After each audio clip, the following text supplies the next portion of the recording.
I have made so many cursed Minesweeper videos over the past few months, and I have made my very own cursed Minesweeper. It looks like this.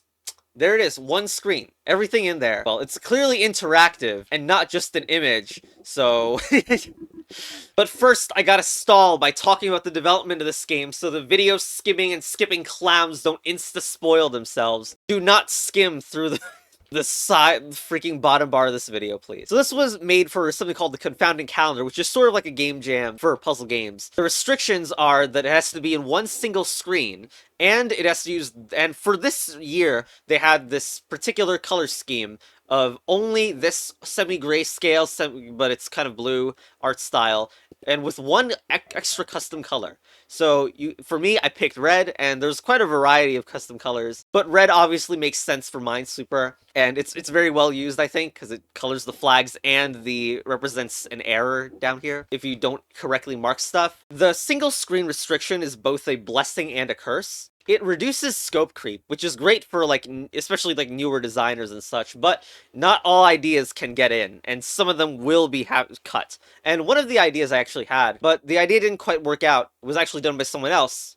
who made this game called Color Ban, or Color Bond, which is, like, it's parodying that restriction, where you can only use any extra color.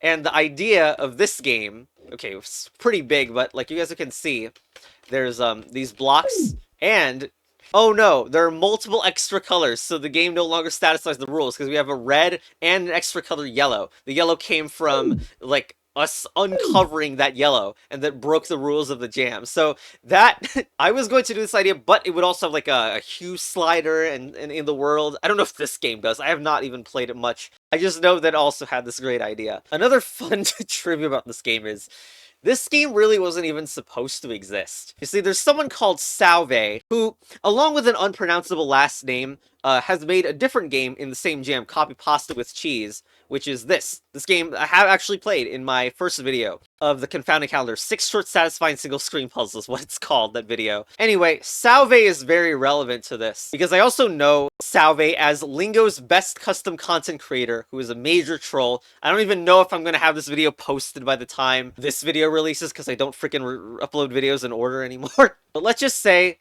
Salve is a puzzle game madman. Anyway, Suveve asked me, how is your progress on your Confounding Calendar game? Paraphrase or whatever. So... it was none. I didn't plan to make a game for the Confounding Calendar. I just said I had ideas for it. Anyway, basically what I'm trying to say is Salvier gaslit me into making a game, and also provided great feedback on it. Anyway, that's enough of the development history I can do without spoilers. I guess I can also say, I hate programming. I've probably been a better programmer 3 years ago than I am now. I hate programming, I hate programming, I hate programming. Anyway, all the talk's over. I'm actually going to be talking about how to do this game now, and all of the moments that I've shoved in it. Okay, so, look at this 1-2. I'm basically going to explain a very standard Minesweeper thing here, but basically, like, this one, it means that there's one mine in one of the 8 adjacent squares. In this case, though, there's only 4 cells here. So it's either here, here, here, or here. That is what the 1 is forced to be. So you also see a 2 here, which means there are 2 adjacent mines. This is not valid as the 2 adjacent mines because it overloads the 1. So, therefore, to prevent that situation, we're going to have a mine here. If there was no mine here, we would be forced to have the 2 like this, and it would overload. So therefore, this is a mine.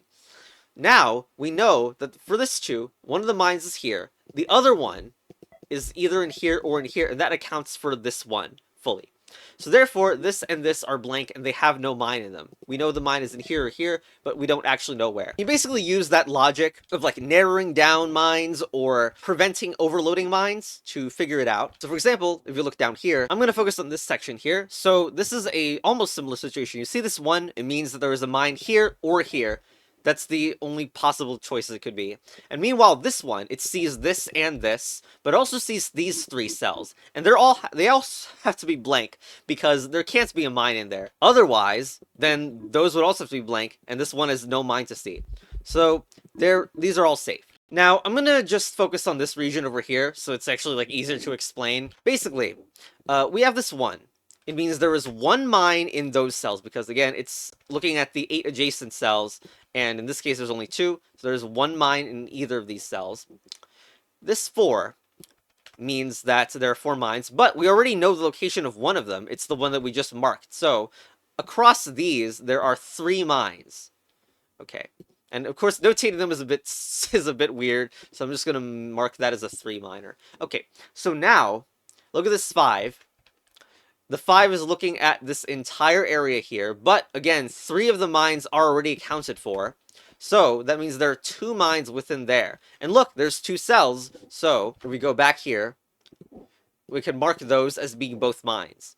And even though we don't know the situation between these and these, we can just like use this information of there being 1 to determine there's 2. I somehow unmarked this one by accident. Anyway, we can also do something about this one, which might be an easier one, but I basically, this one, it sees those 3 cells. However, the one next to it also sees all 3 cells, plus these 3 cells. And those actually have to all be empty, because we already know the mine is within one of those 3. And that's enough to narrow down further, because if you look at this one, it now only sees 1 cell. That has to be a mine. And then we can clear those out. Now, another place that you can make progress is this 2 and the 5. It actually seems to be something that a lot of Minesweeper, like, I guess, like, there's a lot of people who play this that have not played Minesweeper. It might be the most important generalizable Minesweeper strategy, because when you see 2 numbers next to each other in Minesweeper that are 3 apart, like, the difference of 3, it is actually immediately obvious what it must be. Basically, like, look, this is a 2, so it needs to have 2 mines here. This is a 5, so it needs to have 5 mines there. How do you make a difference of 3? And if you notice, like, those 4 share the same region. So if I put a mine in there, it can't make those 2 numbers different. To make the numbers different, you would have to mess with the squares that are not seen by the other number. And so with a 2, 5, the right side needs to see 3 more than the left side. And there's only one way to do that, which is to have 0 on the left side and 3 on the right side.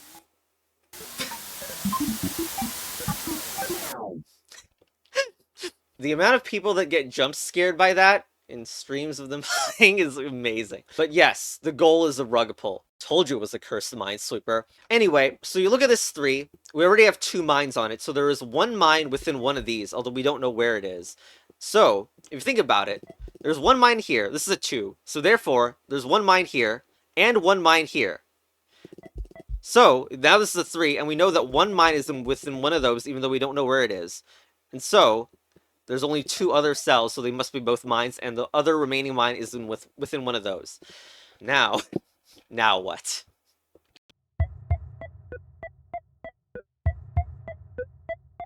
Now, I don't know if anyone has actually, like, done this, but look, even though I don't like programming, I love attention to detail. I'm an over-perfectionist, which is also why I've never released most of the projects that I spent months programming. But you know that with the checking system, some cells are incorrectly marked. You could decide, well, I'm just gonna freaking flag every single cell and check if, like, even if I don't know how to do any logic, I'm just gonna do this over and over and check every possible cell. Well, you get a nice alert. Mass flagging unsuccessful. Try something else. This is also making fun of the mass flag videos from YouTube Heroes from 2016, which I'm sure no one remembers anymore. But just mass flagging is such a mockable concept. Anyway, now that it's been established that I make stupid references from 8 years ago, let me explain this stupid phase. So, there is no deduction you can make with your normal understanding. Well, it's about the rules, which have changed a little bit. So you have now, it says something to mark. So it's like, come on, it's left, right. It's left, right. I almost feel like I made this too easy at this point, because like this is definitely a stuck moment, and I nerfed this difficulty a bit, and now it's probably on the easy side, but that's fine. Anyway, obviously the answer is left, right, middle. Left, right, middle. Well then, let's try middle click.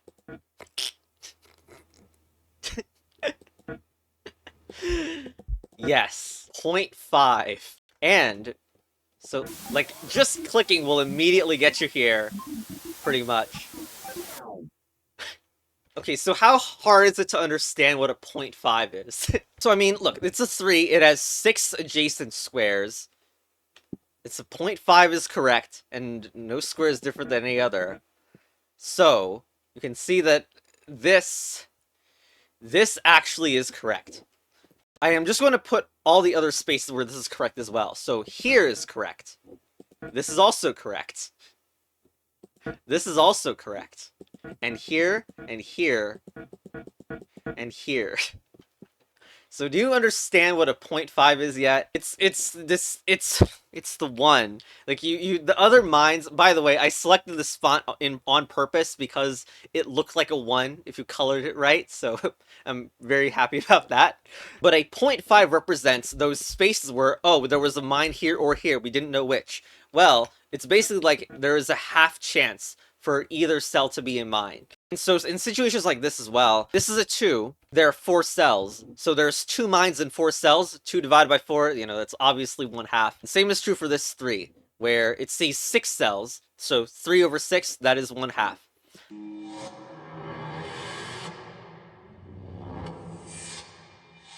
So I have once again set it up so that you can't win. You cannot make any more progress with the information you know. Look, the previous joke was you left click to mark it as safe, you right click to mark it as a flag, and then in between is obviously the middle click, so that counts as the halfway point. What happens if you click between the left mouse and the middle mouse?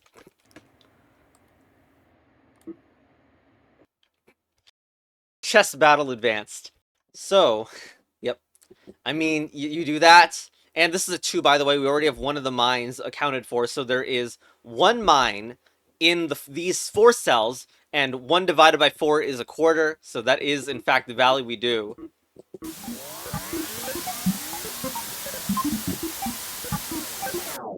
And there we go. Using 2 buttons at a time averages the results. And we have a final rule here.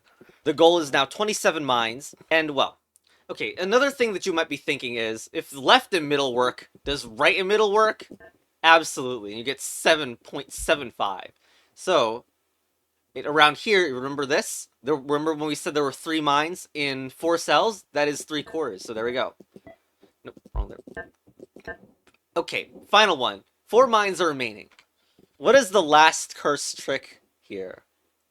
Well, it's screw something up. Well, okay, I'm just going to do it right now because there is not much lore about. I mean, I guess one part is that this is actually something that people more easily accidentally find, and it did come later. Like, I thought of this idea after I thought of this one, which means that I didn't sequence it as well as I could have. If I started from scratch, I would have made this step come before this one. But yeah, so you screw around with the mouse. It's very easy to accidentally do, as I said. Like, yes. So what that is the middle mouse. Well, not... It is kind of the middle mouse, but it is scrolling. The word here is scrolling. So, it only goes by tenths. So it's not something you could use for the previous step either. There's also an important slight wording change that's pretty important here. It's about that word. That wasn't there before. So yeah, we need to mark... There are a total of 27 mines in total. Which means that how many cells are there that remain? 5 cells. 5 cells that have no numbers attached to them. And this is why also that it's important to mark some of the safe cells. It's just like because the safe cells obviously don't count. There's no mines in those. So, considering that we have 5 remaining cells, and there are 4 mines in them, and 4 out of 5 is 0.8, this means that each of these is actually a 0.8.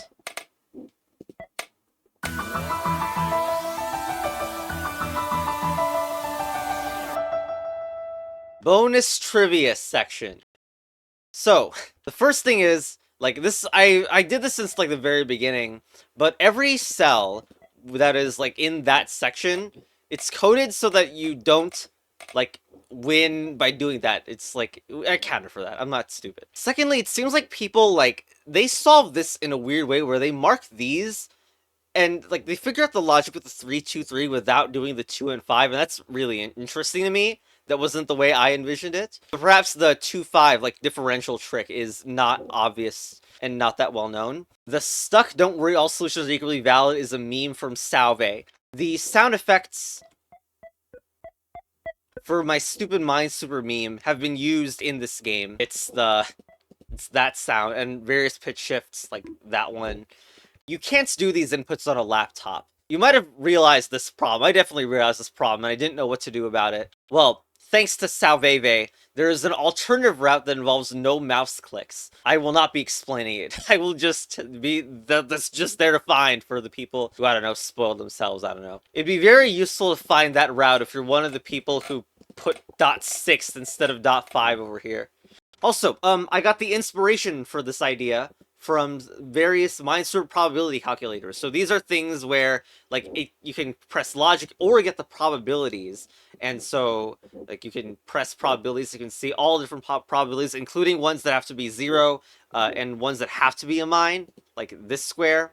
So, to me, it's always been, like, fascinating that there could be a variation of Minesweeper where you have to find the square that has the lowest chance of being a mine. That's like a new, like, the second layer after you've figured out all the logic is, what is the lowest probability square to be a mine? It's a kind of game I kind of wished people did, I guess. And here's another probability calculator, but you'll notice something, like, with the 22s, right?